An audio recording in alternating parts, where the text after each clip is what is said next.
The morning air smelled like coffee, hot asphalt, and fresh bread drifting from the Dominican bakery on the corner. Maria Alvarez unlocked the metal gate of her tiny alterations shop just as the sun crept between brick buildings. The sign above her door read, "Alvarez Alterations, perfect fit every time." The paint was peeling. The bell on the door stuck half the time. But inside, the shop was her kingdom. Fabric bolts leaned against the walls like quiet soldiers. A single industrial sewing machine sat beneath the window, its surface worn smooth by decades of work. Maria ran her hand across it like greeting an old friend. "Buenos dias," she whispered. She flipped on the lights. Fluorescent hum filled the room. From the back storage closet, she pulled a long white garment bag, carefully, reverently. Inside lay her mother's wedding dress. 1984 lace. Hand-stitched sleeves. A silhouette that belonged to another era. And Maria intended to bring it into this one, and no one knew she'd been working on it. Not her customers. Not her neighbors. And certainly not her daughter, Sophia. Sophia lived in Manhattan now, a sleek apartment with floor-to-ceiling windows and a view of the skyline Maria had only seen in magazines. At 27, Sophia was everything Maria had sacrificed for: educated, ambitious, polished. A rising marketing executive with 500,000 Instagram followers. Maria smiled softly as she unzipped the garment bag. The lace glowed ivory under the shop lights. Her fingers traced the delicate embroidery her mother had sewn by hand in a tiny apartment not far from here. Back then, they'd had nothing. After September 11th, when the city felt cracked open and uncertain, Maria's husband had lost his construction job. Bills piled high. The alterations shop, a single rented corner in a laundromat at the time, had kept them afloat. Maria stitched hems until her fingers bled. She worked 16-hour days so Sophia could attend private tutoring. So Sophia could dream bigger than survival. And now Sophia was getting married. The wedding was 3 months away. Maria imagined her daughter walking down the aisle in this dress, reborn, modern, radiant. A bridge between generations. She set to work. The first cut was the hardest. Maria hesitated, scissors hovering over the antique lace. Altering the dress felt like touching sacred history. But reinvention required courage. She exhaled and sliced. The sleeves came off. The bodice was reshaped. She added subtle Swarovski crystals along the neckline, not flashy, just enough to catch light like morning dew. From a hidden drawer, she removed a spool of experimental LED thread she'd been saving. Carefully, she stitched it into the underlayers, programming it to emit a faint, warm glow, invisible in daylight, luminous at night. A secret constellation woven into fabric. Then came the pockets. Inside the lining, Maria sewed small silk compartments. Into them she slipped Polaroids, Sophia as a child in oversized winter coats, Maria and her late husband smiling through exhaustion, the cramped apartment they'd once called home. Alongside each photo, she tucked handwritten notes. "We believed in your future when we had nothing but hope. You are the dream we stitched with tired hands. Never forget where your strength began." Maria's eyes blurred with tears as she sealed the final pocket. The dress wasn't just clothing. It was memory, sacrifice, love, preserved in thread. Sophia visited the shop on a rainy afternoon, heels clicking impatiently on the sidewalk. "Mom, I only have 20 minutes, she called, pushing open the door. Her phone was already in her hand, camera front-facing. "My followers are obsessed with wedding prep content right now." Maria's heart fluttered. This was the moment. "I have something to show you," she said softly. She lifted the garment bag and revealed the dress. For a heartbeat, Sophia stared. Then her expression shifted. "Oh my God," she laughed, a sharp, startled sound. "Mom, what is this?" "It was your grandmother's dress," Maria explained. "I redesigned it for you. It carries our history." Sophia turned her phone toward the dress. "Guys," she said to her livestream audience, "look what my mom wants me to wear. This looks like something from a thrift store drama." The comments flooded instantly. Vintage horror movie vibes. Hard pass. Girl, say no. Maria felt the room tilt.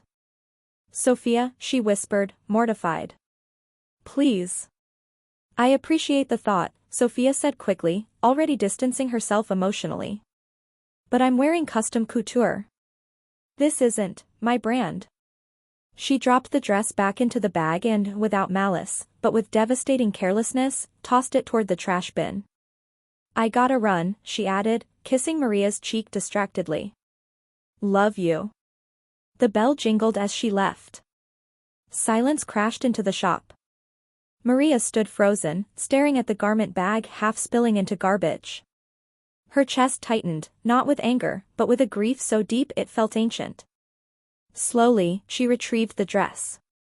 She held it close, breathing in the faint scent of lace and memory. And then she made a decision. If Sophia couldn't see its beauty yet, Maria would make the world see it first. Maria didn't cry that night. She sat alone in the shop long after closing, the city humming outside like a distant engine. Rain tapped softly against the window. The dress lay across her lap, fragile and luminous under the desk lamp. For a moment, doubt crept in. Maybe Sophia was right. Maybe the dress belonged to the past. Then Maria ran her fingers over the hidden stitching, the Polaroids tucked into their silk pockets, the glowing LED thread resting quietly beneath layers of lace. This wasn't about fashion. It was about memory. About lineage. And lineage didn't expire. Maria straightened her shoulders. If the dress was going to be rejected, it would not be because it was unfinished. She threaded her needle. The next 6 weeks passed in near silence. Maria worked between customer appointments, often staying until midnight. She added structure to the bodice, sculpting it into a modern silhouette that blended vintage romance with contemporary elegance. She replaced the yellowed lining with pearl silk. She hand-sewed thousands of microcrystals that caught light like scattered stars. The LED thread became her masterpiece. She programmed it to pulse gently when the lights dimmed, a heartbeat of illumination hidden inside the fabric. Not flashy. Not theatrical. Just enough to make the gown seem alive. Each stitch was a prayer. Each seam, a promise. Sometimes she imagined Sophia wearing it, walking toward a future Maria had fought to build. Other nights, she worked simply for herself, to honor her mother, her husband, the years of quiet endurance that shaped her hands. By the end, the dress no longer looked like it belonged to 1984. It looked timeless. Maria placed it on a mannequin in the center of the shop. For a long time, she simply stared. It was the most beautiful thing she had ever made. And Sophia still had no idea. Williamsburg buzzed with curated perfection. The venue was a converted warehouse strung with fairy lights and minimalist florals. Influencers floated through the space like living advertisements. Cameras flashed. Champagne flowed. Sophia stood radiant in her designer gown, sleek, sculptural, undeniably stunning. Yet beneath the makeup and practiced smile, tension flickered. The weeks since the shop incident had been strained. She and her mother had spoken only in polite fragments. When the toasts began, laughter echoed across the hall. Then the doors opened. A hush spread through the room. Maria stepped inside, pushing a mannequin draped in the transformed dress. Gasps rippled through the crowd. The gown shimmered softly, crystals catching candlelight. As the room dimmed for a slideshow presentation, the LED threads awakened. A gentle glow radiated from within the lace. The dress seemed to breathe. Sophia's eyes widened. Maria positioned the mannequin near the stage. Her hands trembled, but her voice, when she spoke, was steady. This dress, she began, was sewn by my mother in a one-bedroom apartment when we had more hope than money. The room stilled.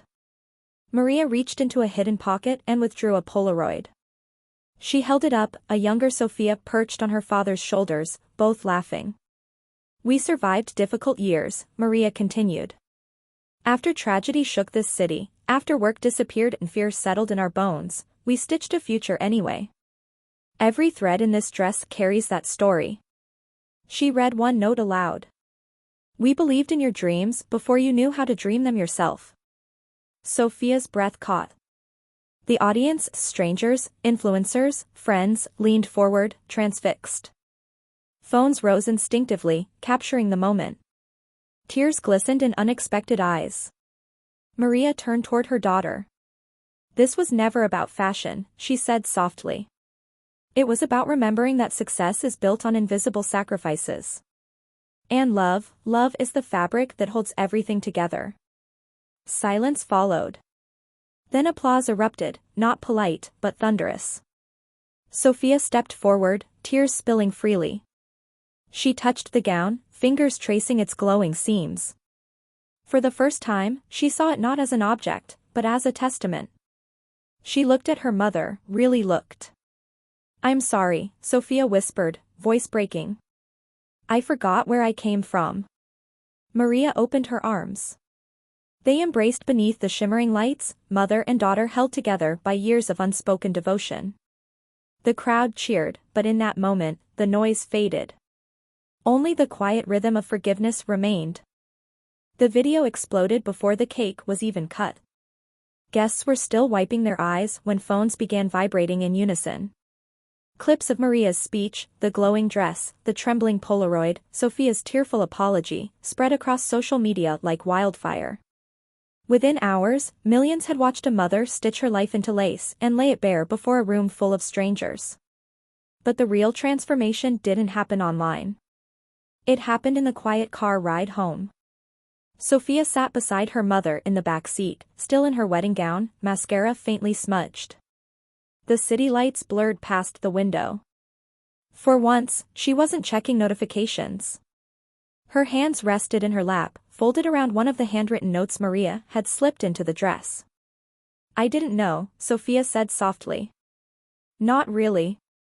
I mean, I knew you worked hard. But I never saw it. Maria smiled gently. Children aren't supposed to see everything. Parents carry the heavy parts so you can walk lighter. Sophia swallowed. I made you feel small. In front of the world. You were scared, Maria replied. Scared of being judged. Of not fitting into the life you built. That fear is loud when you're young. They sat in silence for a moment, the weight of honesty settling between them, not heavy, but grounding. I want to do something, Sophia said finally. Something that honors this. Honors you. Abuela. Everything. Maria looked at her daughter, seeing not the polished executive or the influencer with curated confidence, but the child she had once rocked to sleep after long days of work. What do you have in mind? She asked. Sophia's eyes shone. A line of dresses. Not just replicas. Transformations. Vintage gowns redesigned with modern elements. Stories sewn into every piece. Maria felt her breath catch. You want to work together? She asked quietly. Sophia reached for her hand. I don't want to run from where I came from anymore, she said. I want to build something with it. Maria squeezed her fingers, emotion swelling in her chest. Then we'll build, she said. They started small. Maria's shop became their laboratory. Sophia brought marketing strategies and digital reach, Maria brought decades of craftsmanship and instinct. Women from across the city began arriving with boxes of inherited dresses, garments tucked away in closets, heavy with memory. Each client carried a story. A grandmother's silk gown saved from war. A mother's dress worn during a courthouse wedding after immigrating with nothing but hope. Lace preserved through generations, waiting to be reborn. Maria listened to every story before touching a single stitch. She treated each dress like a living archive. Sophia documented the transformations, sharing the journeys online, not as spectacle, but as celebration. They named the brand Second Thread. Orders multiplied faster than they could keep up. Fashion magazines called. Celebrities reached out. But Maria insisted on keeping the workshop intimate, personal. Every piece passed through her hands. This isn't mass production, she told Sophia one night as they worked late. It's memory work. We can't rush memory. Sophia nodded, understanding. For the first time in her adult life, success didn't feel like escape. It felt like return. Time softened the sharp edges of the past. The Bushwick shop expanded into a sunlit studio overlooking the East River. Apprentices learned under Maria's patient guidance. Sophia balanced creative direction with advocacy, launching scholarships for young designers from immigrant families. The glowing wedding dress, the one that started everything, stood in a glass case near the entrance. Visitors often paused before it, drawn to the quiet radiance still pulsing beneath the lace. One afternoon, a young bride stood studying it, tears shimmering in her eyes. "It reminds me of my mother," she whispered. Maria smiled. "That's the point," she said. "A dress can hold more than fabric. It can hold a life." Across the room, Sophia watched her mother speak with the bride. Pride swelled in her chest, not the fleeting pride of online applause, but something deeper. Something rooted. Later that evening, as the studio emptied and the sky burned orange over the water, Sophia joined Maria by the window. "Do you ever wish things had happened differently?" Sophia asked. "That I hadn't rejected the dress?" Maria considered the question. "No," she said gently. "Because if you hadn't, we might never have built this. Pain has a way of opening doors we didn't know existed." Sophia leaned her head on her mother's shoulder. "Thank you," she murmured. "For what?" "For never giving up on me. Even when I didn't deserve it." Maria wrapped an arm around her daughter. "Love doesn't keep score," she said. "It keeps showing up." That night, after Sophia left, Maria lingered alone in the studio.